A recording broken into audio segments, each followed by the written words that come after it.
one of the main challenges we faced that we didn't foresee was the length of time it took to sign the lease. We found this property in April of 2011 and had an offer put in pretty much the day after we found it. But it wasn't until October the 11th that we got the keys.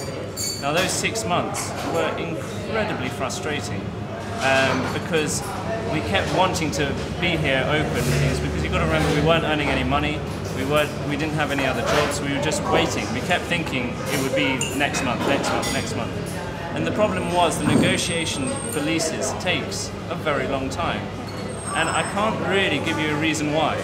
They just always seem to get caught up with the solicitors, and the landlord is from Ireland, there was already a tenant in here, so there was a three-way sort of negotiation, and we kept phoning up and saying, you know, are we close? And they go, oh, you know, next week, maybe we'll have something next week. Next week would come. And this went on for 6 months.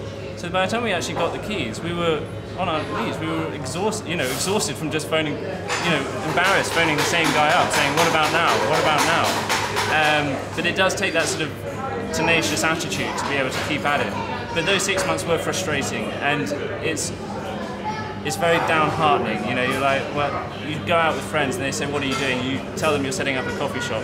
You go out with them 4 months later, they say, what are you up to? And you tell them you're still trying to set up a coffee shop. You know, there was that general feeling that we weren't achieving anything.